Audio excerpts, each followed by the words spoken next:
Hello and welcome everyone the online गुरु में मैं सुनील शर्मा आप सभी का स्वागत करता हूं।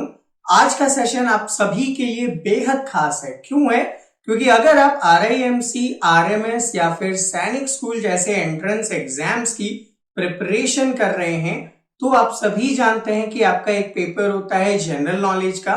एंड जनरल नॉलेज में वेरियस सब्जेक्ट्स पे क्वेश्चंस पूछे जाते हैं, जैसे कि आपको पता है वहां पे कॉन्स्टिट्यूशन रिलेटेड क्वेश्चंस होते हैं, वहां पे हिस्ट्री रिलेटेड क्वेश्चंस होते हैं, वहां पे आपके जनरल साइंस रिलेटेड क्वेश्चंस होते हैं, करंट अफेयर्स रिलेटेड क्वेश्चंस होते हैं एंड लॉट्स मोर वहां पे पूछा जाता है। तो आज का ये एक सेशन आपके लिए इतना खास होगा कि हम कॉन्स्टिट्यूशन में पूछे जाने वाले ऐसे क्वेश्चंस जो बहुत ज्यादा इंपॉर्टेंट है और हर साल ये क्वेश्चन रिपीट होते हैं। जी हाँ, ईच एंड एवरी ईयर आपको ये क्वेश्चंस किसी ना किसी फॉर्म में देखने को मिलेंगे। तो आज के सेशन में हम ऐसे ही कॉन्स्टिट्यूशन से रिलेटेड जो मोस्ट इंपॉर्टेंट क्वेश्चंस हैं जो कि रिपीट होने की पॉसिबिलिटीज रखते हैं उसे कंप्लीट करने वाले हैं। तो स्टूडेंट, सेशन को स्टार्ट करें इससे पहले वीडियो को लाइक कर लीजिएगा और चैनल को सब्सक्राइब कर लीजिएगा ताकि अपकमिंग सेशंस के नोटिफिकेशंस आप सभी को मिल सकें। तो पेन और कॉपी लेकर हो जाइए तैयार ताकि एडिशनल इंफॉर्मेशंस को आप साथ में यहां पे नोट डाउन कर सकें। सबसे फर्स्ट यहां पे आपसे क्वेश्चन पूछा गया है, the minimum age required to become a member of Rajya Sabha. आपको अगर राज्यसभा का मेंबर बनना है तो राज्यसभा का मेंबर बनने के लिए आपके पास मिनिमम रिक्वायरमेंट जो है वो क्या होनी चाहिए यहां पे पूछा गया है। तो देखो, सबसे पहले इंपॉर्टेंट फैक्ट से स्टार्ट करते हैं। राज्यसभा को बोला क्या क्या जाता है? तो राज्यसभा को हम लोग बोलते हैं council of state.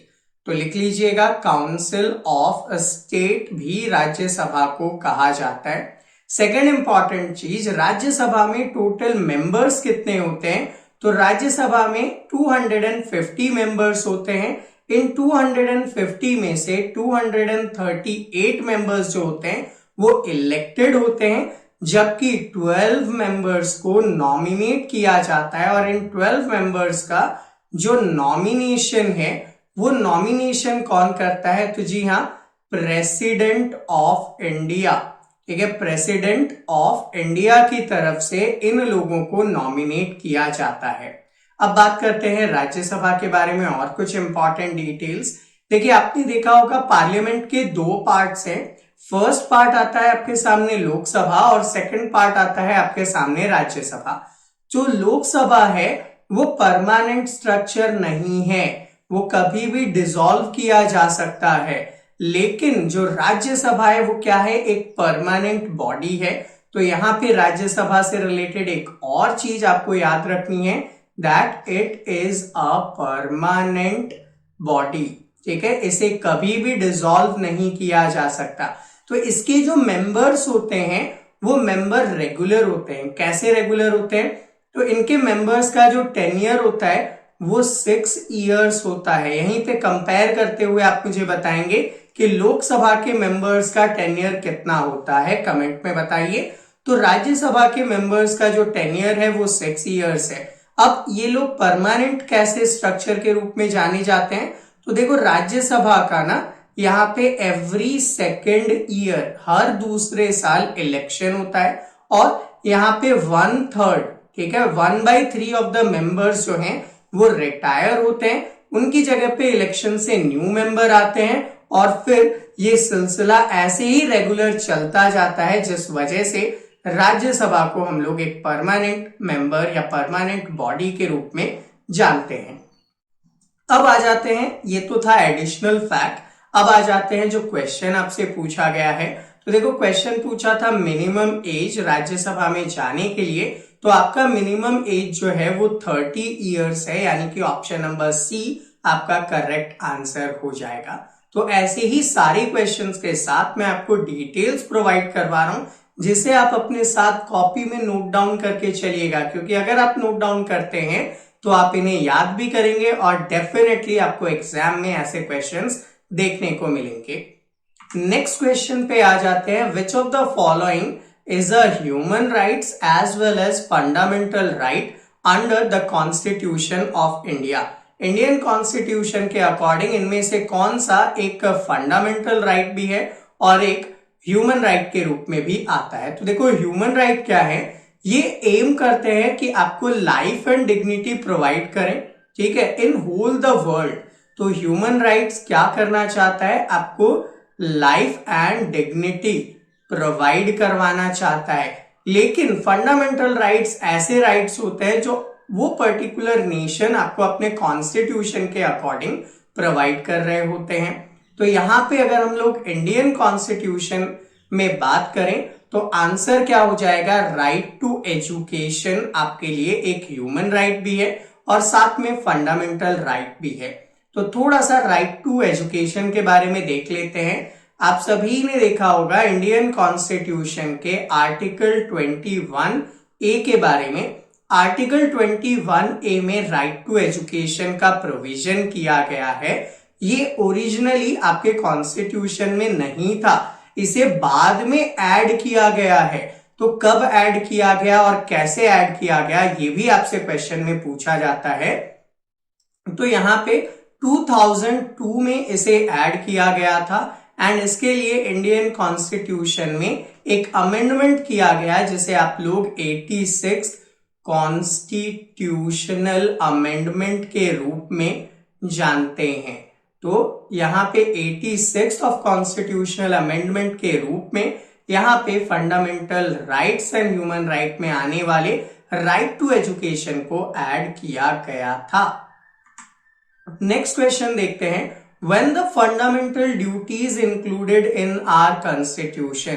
Fundamental duty भी जब हमारा कॉन्स्टिट्यूशन बनाया गया था तो उसमें नहीं था, बाद में इसे ऐड किया गया है। तो देखिए फंडामेंटल ड्यूटीज किसके थ्रू आते हैं। सबसे पहला और मोस्ट इंपॉर्टेंट फैक्ट आपके लिए कि देखो फंडामेंटल ड्यूटी जो है वो इंडियन कॉन्स्टिट्यूशन के आर्टिकल 51 ए के अंदर आता है और इंडियन कॉन्स्टिट्यूशन के कौन से पार्ट में है, तो पार्ट 4 ए के अंदर इसे रखा गया है। अब जैसा मैंने आपको स्टार्टिंग में कहा कि जब इंडियन कॉन्स्टिट्यूशन प्रिपेयर किया गया था उस समय ये कॉन्स्टिट्यूशन का पार्ट नहीं था, इसे ऐड किया गया।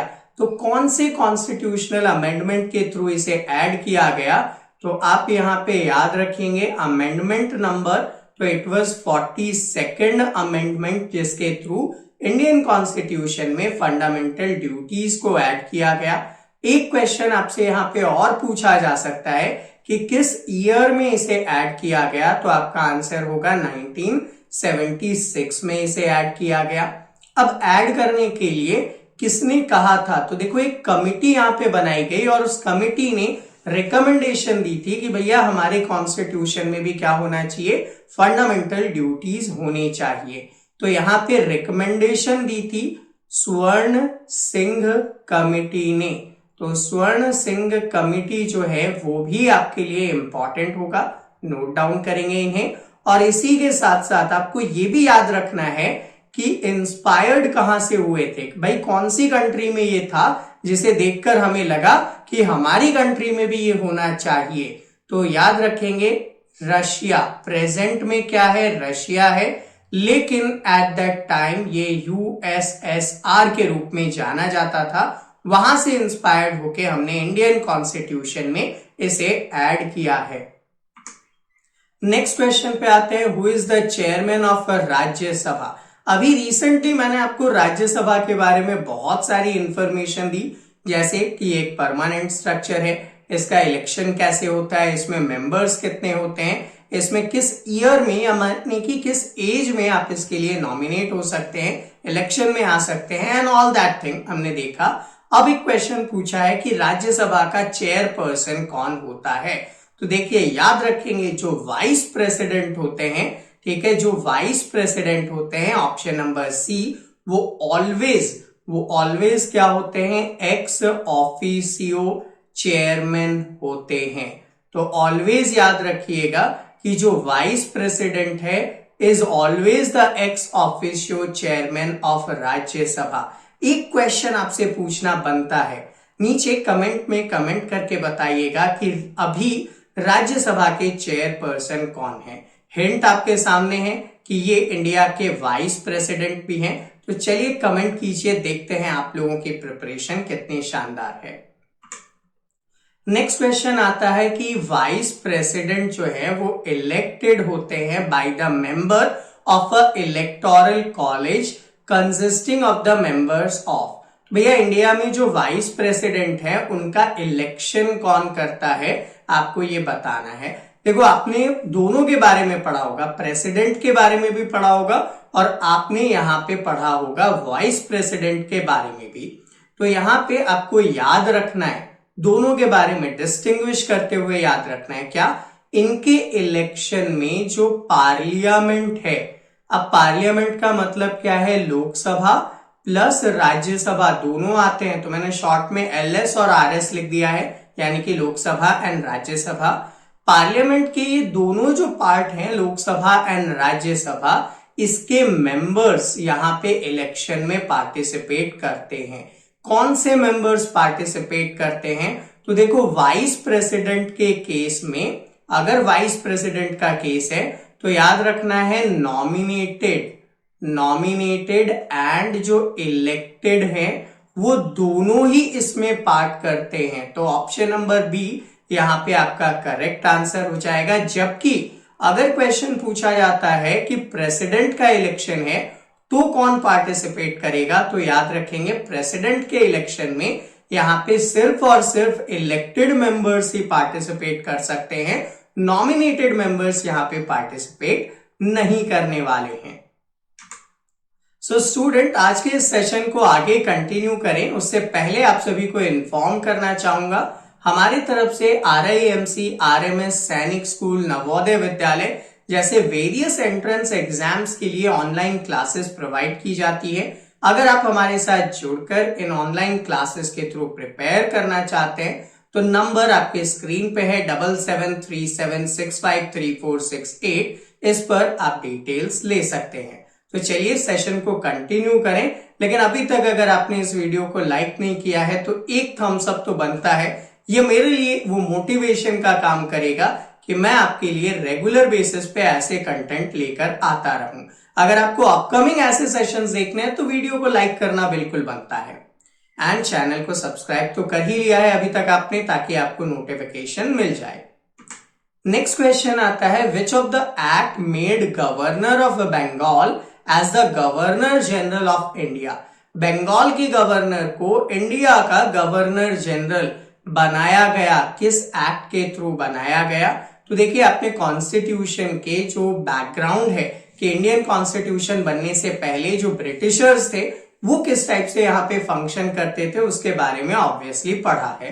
तो आपने यहाँ पे ये पढ़ा था that the charter act of 1833 जो था वो यहाँ पे रिस्पॉन्सिबल है। रिस्पॉन्सिबल कैसे है, बंगाल के जो गवर्नर थे उनको इंडिया का गवर्नर जनरल बना दिया गया था। एंड इंपॉर्टेंट क्वेश्चन, मतलब एक लाइन लिखवा रहा हूं, याद रखिएगा और आपको बहुत एग्जाम्स में देखने को मिलेगा। सो नाम है इनका Lord William Bentinck. Lord William Bentinck जो हैं ये वो पर्सन थे जो कि फर्स्ट गवर्नर जनरल बने थे ऑफ इंडिया। तो अगर आपका क्वेश्चन आता है first governor general of India कौन थे, तो आंसर हो जाएगा लॉर्ड विलियम बेंटिक। अब एक क्वेश्चन आपसे और पूछना चाहूंगा, विलियम बेंटिक ने राजा राम मोहन रॉय के साथ मिलकर एक एक्ट यहां पे पारित किया था और किससे रिलेटेड था, किसे अबॉलिश किया गया था, कमेंट सेक्शन में कमेंट करके बताइए। नेक्स्ट क्वेश्चन पूछा गया है कि भाई इंडियन कॉन्स्टिट्यूशन के कितने पार्ट्स यहाँ पे अवेलेबल हैं। तो देखो ओरिजिनली जब इंडियन कॉन्स्टिट्यूशन बनाया गया था तो इंडियन कॉन्स्टिट्यूशन में 395 आर्टिकल्स अवेलेबल थे। ओरिजिनली इंडियन कॉन्स्टिट्यूशन में 22 पार्ट्स अवेलेबल थे और ओरिजिनली इंडियन कॉन्स्टिट्यूशन में 8 शेड्यूल्स जो हैं वो अवेलेबल थे। अब अगर प्रेजेंट डे की बात करें, ये तो क्या था, ओरिजिनल था, जब इंडियन कॉन्स्टिट्यूशन बना तब का सीन बताया मैंने आपको। अब बात करते हैं ओरिजिनली क्या था। तो ओरिजिनल के बाद अब देखो कि यहाँ पे बाद में क्या हो गया, चेंजेस कैसे कैसे हुए। तो इंडियन कॉन्स्टिट्यूशन में अब जो है वो आर्टिकल इंप्रूव हो चुके हैं, पार्ट 1 पार्ट 2 के फॉर्म में ऐड हो चुके हैं। अभी भी 395 ही माने जाएंगे, लेकिन अगर काउंटिंग करते हो तो 447 प्लस आपको देखने को मिल जाएंगे। अगर हम लोग पार्ट की बात करें तो इंडियन कॉन्स्टिट्यूशन के आपको टोटल 25 पार्ट्स देखने को मिल जाएंगे। और अगर हम लोग बात करते हैं शेड्यूल्स की तो टोटल 12 शेड्यूल्स जो है वो यहाँ पे एड ऑन हो चुके हैं। तो 12 शेड्यूल अवेलेबल है, ठीक है, जबकि ओरिजिनली कितने थे, 8 शेड्यूल्स यहाँ पे अवेलेबल थे। अगला क्वेश्चन पूछा गया, minimum age for the appointment as a governor. तो देखो गवर्नर के बारे में कुछ इंफॉर्मेशन इंडियन कॉन्स्टिट्यूशन के आर्टिकल 153 के अंदर गवर्नर के बारे में इंफॉर्मेशन प्रोवाइड की गई है। और कॉन्स्टिट्यूशन जो है वो यहाँ पे इनके क्वालिफिकेशंस की बात करता है। क्या बात करता है कि गवर्नर बनने के लिए 2 क्वालिफिकेशन है। नंबर 1 कि आप ना सिटीजन होने चाहिए। कहां के सिटीजन होने चाहिए, तो ऑब्वियसली इंडिया के सिटीजन होने चाहिए। एंड नंबर 2 आपका जो मिनिमम एज क्राइटेरिया होगा वो 35 इयर्स होने वाला है। तो यहाँ पे ऑप्शंस के according option number A 35 years आपका करेक्ट आंसर हो जाएगा। आप अभी किस स्टेट में हैं, आपको वहां के गवर्नर का नाम तो एटलीस्ट याद होगा। कमेंट करके बताएं आपका स्टेट और स्टेट के साथ डैश लगा के गवर्नर का नाम। Which of the following article of Constitution provides that the Speaker shall have and exercise a casting vote in the case of equality of voting? Sorry. तो देखो अगर कॉन्स्टिट्यूशन के अकॉर्डिंग यहाँ पे क्या हो गया, किसी टॉपिक के ऊपर डिस्कशन किया गया और डिस्कशन में ये पाया गया कि इक्वल वोट हो गए हैं, तो यहाँ पे स्पीकर के पास ये पावर होता है कि वो क्या कर सकता है, अपने तरफ से एक वोट कर सकता है और उसका वोट डिसीजन मेकिंग वोट हो जाएगा। तो यहाँ पे इंडियन कॉन्स्टिट्यूशन के आर्टिकल 100 में इससे रिलेटेड प्रोविजंस लिखे हुए हैं कि जो स्पीकर है उस हाउस का, उसके पास ये पावर है कि वो इक्वालिटी के सीन में जब दोनों ही जो प्रपोजल है उस पे यस और नो इक्वल है, तो वो अपने तरफ से एक कास्टिंग वोट कर सकते हैं जो यहाँ पे डिसाइड करेगा कि उस प्रपोजल के साथ क्या होना है। वर्ल्ड ह्यूमन राइट डे आप किस दिन ऑर्गेनाइज करते हैं, तो देखिए जो ह्यूमन राइट्स डे है वो हम लोग 10 दिसंबर के दिन ऑल ओवर द वर्ल्ड यहाँ पे ऑर्गेनाइज करते हैं। इस दिन क्या हुआ था जिस वजह से आप इसे ऑर्गेनाइज करते हैं, तो एक नाम लिख लीजिएगा, यूनाइटेड नेशंस जनरल असेंबली। ठीक है, आपके टॉपिक के अंदर यूनाइटेड नेशंस के भी टॉपिक्स हैं। तो यूनाइटेड नेशन जनरल असेंबली जो है, इस यूनाइटेड नेशन की जनरल असेंबली ने इसी दिन 1948 में यूनिवर्सल डिक्लेरेशन किया था। क्या किया था, यूनिवर्सल डिक्लेरेशन किया था। और ये डिक्लेरेशन किससे रिलेटेड था, तो आपको जो ह्यूमन राइट्स प्रोवाइड किए जाते हैं उस ह्यूमन राइट्स से रिलेटेड डिक्लेरेशन था। इस वजह से हम लोग 10 दिसंबर को यहाँ पे वर्ल्ड ह्यूमन राइट्स डे के रूप में सेलिब्रेट करते हैं। Under which article of the constitution of India can president of India be impeached. आप सभी जानते हैं इंडिया एक डेमोक्रेटिक कंट्री है और यहाँ के जो हाईएस्ट ऑफिशियल पोस्ट के रूप में आते हैं वो कौन है, प्रेसिडेंट ऑफ इंडिया है। तो प्रेसिडेंट ऑफ इंडिया भी अगर इनएप्रोप्रिएट बिहेवियर करते हैं तो उन्हें भी उनके पोस्ट से रिजाइन करना पड़ सकता है, उन्हें उनके पोस्ट से हटाया जा सकता है और हटाने के इस प्रोसेस को नाम दिया जाता है इम्पीचमेंट। तो इंडियन कॉन्स्टिट्यूशन के आर्टिकल 61 में यहां पे ये प्रोविजन लिखा हुआ है कि अगर प्रेसिडेंट ऑफ इंडिया भी क्या करते हैं, वायलेशन करते हैं। किस चीज का वायलेशन करते हैं, तो वायलेशन ऑफ इंडियन कॉन्स्टिट्यूशन करते हैं तो उन्हें उनके पोस्ट से बर्खास्त किया जा सकता है, हटाया जा सकता है। आप कमेंट में बताएं अभी प्रेजेंटली इंडिया के प्रेसिडेंट कौन है, उनका नाम।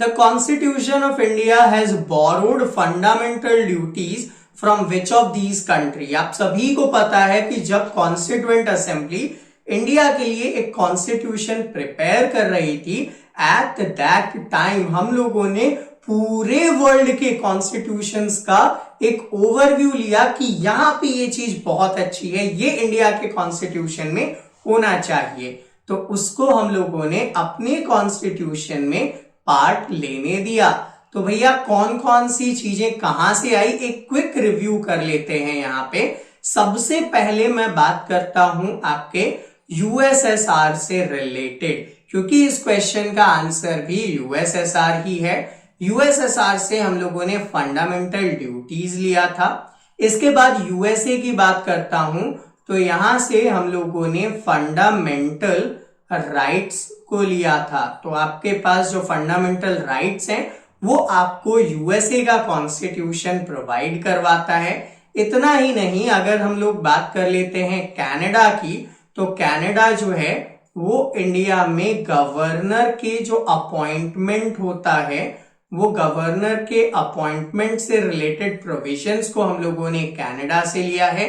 यूके की अगर हम लोग बात करें तो जो पार्लियामेंट्री सिस्टम है, ठीक है, इंडिया में जो पार्लियामेंट्री सिस्टम है वो हम लोगों ने यूनाइटेड किंगडम से कॉपी किया है। इसी के साथ साथ यहां से हम लोगों ने प्राइम मिनिस्टर का पोस्ट भी लिया है, और इसी के साथ साथ हम लोगों ने इंडिया में सिंगल सिटीजनशिप है, वो भी प्रोविजंस हम लोगों ने कहां से लिया है, यूके से लिया है। तो ये सारी चीजें हम लोगों को देखने को मिलेगी। तो प्रेजेंटली इंडिया के प्राइम मिनिस्टर कौन है, कमेंट करके बताइए। Which article in Indian Constitution defines equality and prohibits any kind of social discrimination? आप सभी को पता है कि इंडियन कॉन्स्टिट्यूशन में एक चीज आपको प्रोवाइड की गई है जिसे हम लोग बोलते हैं फंडामेंटल राइट्स, और ये जो फंडामेंटल राइट्स है ना, वो आपको यहाँ पे किसी भी टाइप के डिस्क्रिमिनेशन से बचाता है, और आप बाकी सारे नागरिक की तरह समान हैं, एक है, उसका भाव आप में यहाँ पे उपलब्ध करवाता है।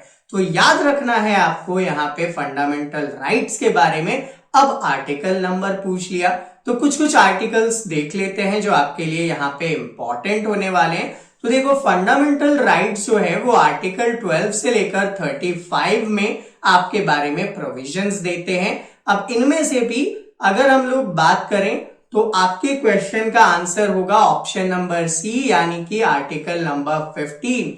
ये क्या कहता है, it prohibits the state for या from discriminating against any citizen on the ground of, किस किस बेसिस पे आप में डिस्क्रिमिनेशन को रोका गया है। तो भैया आप किसी भी रिलीजन को फॉलो करते हो, कोई डिस्क्रिमिनेशन नहीं किया जाएगा। आप किसी भी रेस से बिलोंग करते हैं, कुछ डिस्क्रिमिनेशन नहीं है। आप किसी भी कास्ट से बिलोंग करते हैं, आपके साथ डिस्क्रिमिनेशन नहीं होगा। आप किसी भी जेंडर से बिलोंग करते हैं, वेदर मेल और फीमेल, आपसे कोई भी डिस्क्रिमिनेशन नहीं होगा। इवन जो आपका प्लेस ऑफ बर्थ है उसके अकॉर्डिंग भी आपसे किसी भी टाइप का डिस्क्रिमिनेशन नहीं किया जाएगा। तो ये याद रखना है, बहुत इंपॉर्टेंट है आपके लिए। Who is competent to dissolve Rajya Sabha? Starting में ही आपने राज्यसभा के बारे में बहुत सारे इंपॉर्टेंट फैक्ट कवर अप किए, और आपने यहां पे कहा था कि भैया Rajya Sabha is a permanent body. तो राज्यसभा क्या है, एक परमानेंट बॉडी है। तो भैया परमानेंट बॉडी को डिसॉल्व करने की पावर किसमें होगी, किसी में भी नहीं होगी। तो यहां आपका आंसर हो जाएगा नन ऑफ दीज। अब परमानेंट कैसे है, तो आपने बात किया था कि इसके जो मेंबर होते हैं उन मेंबर्स में से एवरी 2 ईयर में 1/3 मेंबर्स जो होते हैं वो रिटायर होते हैं, और उनकी जगह इलेक्शन से नए मेंबर्स जो हैं वो आ जाते हैं। इस वजह से कभी भी राज्यसभा जो है वो खत्म नहीं होता है। और आपने एक चीज देखा था कि राज्यसभा के जो मेंबर्स होते हैं उनका टेन्योर क्या होता है, वो कितने टाइम तक के लिए काम करते हैं, तो आंसर हो जाएगा 6 इयर्स तक के लिए वो यहां पे काम करते हैं। नेक्स्ट क्वेश्चन पूछा गया, on which date the constitution of India was adopted. बहुत इंपॉर्टेंट है, इंडियन कॉन्स्टिट्यूशन को 26 नवंबर 1949 के दिन अडॉप्ट किया गया था कि हमारा कॉन्स्टिट्यूशन बन के तैयार है, हम इसे अडॉप्ट करने के लिए भी तैयार हैं।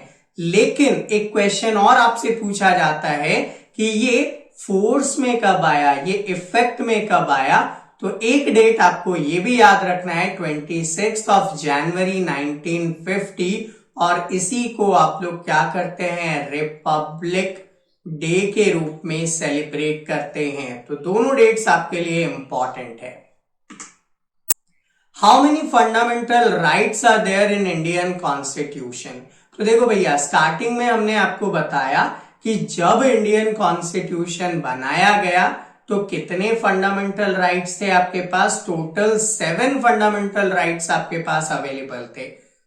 लेकिन बाद में क्या कर दिया गया, इंडियन कॉन्स्टिट्यूशन में 44th अमेंडमेंट लेकर आया गया। ये जो अमेंडमेंट था ये 1978 का था, और इसने क्या किया, एक फंडामेंटल राइट जिसका नाम था राइट टू प्रॉपर्टी, ठीक है, तो राइट टू प्रॉपर्टी को क्या कर दिया, यहां से रिमूव कर दिया, और रिमूव करके अब उसे लेकर चला गया आर्टिकल 300A में। और आर्टिकल 300A अब फंडामेंटल राइट नहीं है, अब एक लीगल राइट के रूप में जाना जाएगा। तो याद रखेंगे, अब प्रेजेंट में हमारे पास टोटल 6 फंडामेंटल राइट्स अवेलेबल है। अगर आपसे पूछता है स्टार्टिंग में या ओरिजिनली कितना था, तो आंसर हो जाएगा 7, लेकिन प्रेजेंटली अगर आपसे पूछा जाए तो आंसर हो जाएगा 6। कंफ्यूज नहीं होना है और ऑलवेज करेक्ट आंसर को ही मार्क करना है। अगला question, how many members are there in Rajya Sabha. Rajya Sabha में कितने मेंबर्स होते हैं, तो भैया स्टार्टिंग में ही तो किया था आपने कि टोटल राज्यसभा में there will be not more than 250 members.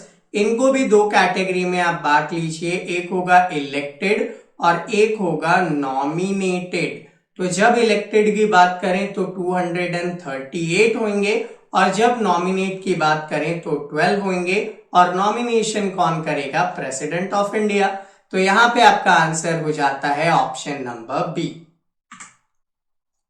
In the parliament of India upper house is known as. देखो, आपको पता है कि इंडियन पार्लियामेंट में 3 चीजें कंस्टिट्यूट होती है। नंबर 1 पे होते हैं प्रेसिडेंट, ठीक है।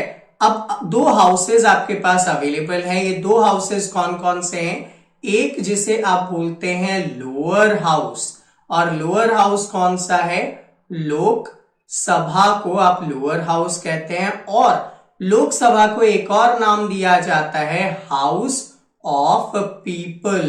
तो लोकसभा को हाउस ऑफ पीपल या फिर लोअर हाउस कहा जाता है। और एक यहां पे आता है आपका अपर हाउस, एंड जब अपर हाउस की यहां पे बात की जाएगी तो अपर हाउस को हम लोग बोलते हैं काउंसिल ऑफ स्टेट, और इतना ही नहीं, इसको आप लोग बोलते हैं राज्यसभा। तो यहां पे आपका answer option number B correct होगा। सो स्टूडेंट, ये था हमारा आज का सेशन। आई होप आप सभी के लिए हेल्पफुल रहा हो, ईच एंड एवरी क्वेश्चन आपको समझ में आया हो। और अगर फिर भी कोई डाउट है, कोई भी क्वेश्चन आपके मन में आता है, तो नीचे कमेंट सेक्शन आपके लिए ओपन है। कमेंट सेक्शन में आप अपने सभी डाउट, सभी क्वेरीज को कमेंट कीजिए। विदिन 24 आवर्स आपके सभी डाउट, सभी क्वेरीज का मैं पर्सनली आंसर करूंगा। एंड अगर ये सेशन पसंद आया है तो लाइक करना ना भूलिएगा, और ऐसे ही अपकमिंग सेशंस अगर आपको देखने हैं तो चैनल को सब्सक्राइब कीजिए और बेल आइकन प्रेस कीजिएगा।